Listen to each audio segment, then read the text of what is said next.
Thanks again for watching another episode of the web series.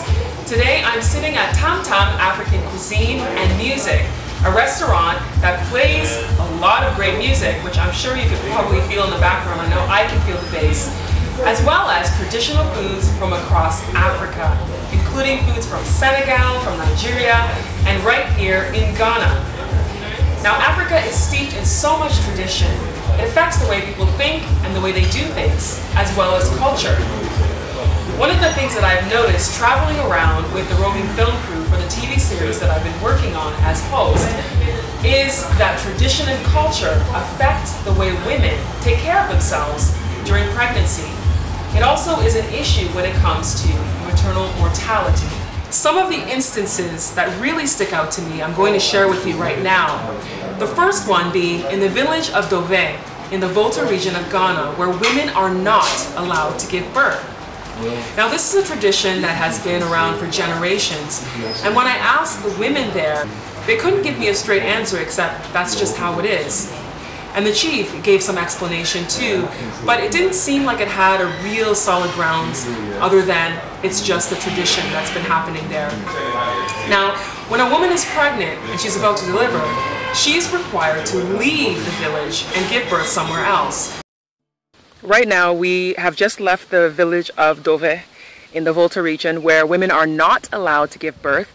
And we've followed a woman who's pregnant right now to show us exactly what it is that they do when they're going to give birth. They actually go to a hospital that's out of town, and they come all the way over here. And as you can see in the background there's a riverside, and the crew is set up about to take some shots of the journey that a typical woman who's pregnant takes when they want to hospital from the village of Dove. So it posed the question to me, what if she goes into labor and she needs to deliver right now? I asked one woman and she actually told me, no, that will never happen. Once it happens, they make sure that they move her, even if it's to the next community, to give birth. So it's something that I don't foresee changing anytime soon, but a lot of people have been commenting after it was aired on the Maternal Health Channel television series.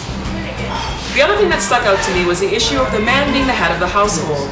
In the northern region, when I spoke to a nurse at Salaga Hospital, she told me that there are some women who die because they're waiting for their husbands at home to give them permission to give birth. You see, many of these women, their husbands work on farms or they work away from the home. And so when she goes into labor and her husband's not there and she needs to go to the hospital because maybe she has bleeding and she needs to get medical care, she refuses because she's waiting for her husband to come home and give permission to go. Now, I can't imagine a man who would want his wife to die simply because she was waiting for him to come home and give permission to go to the hospital. That really surprised me. The other thing is the issue of single parenthood. I know in North America, because I grew up in Canada, single parenthood, yes, it's frowned upon, but the person is not banished because she becomes a single mom.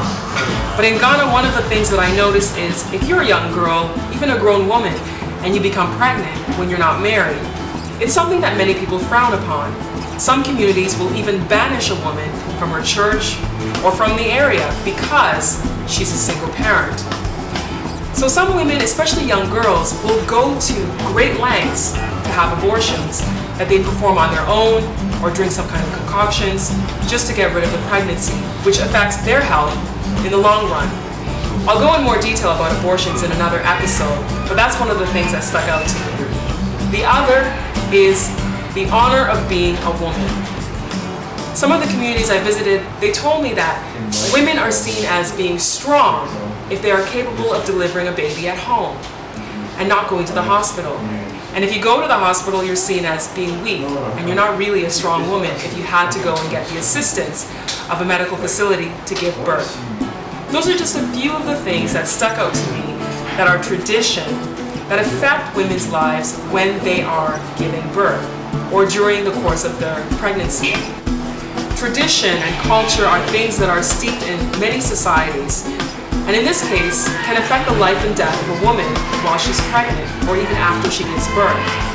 So how do you change that? Because tradition and culture are things that are so deeply rooted no matter what country you're speaking of. And how do we achieve the Millennium Development Goals to reduce maternal mortality as a result?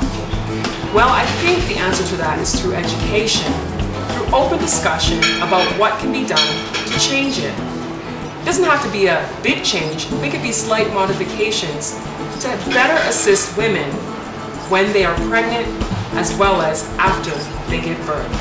Thanks for watching another episode, and I look forward to seeing you again.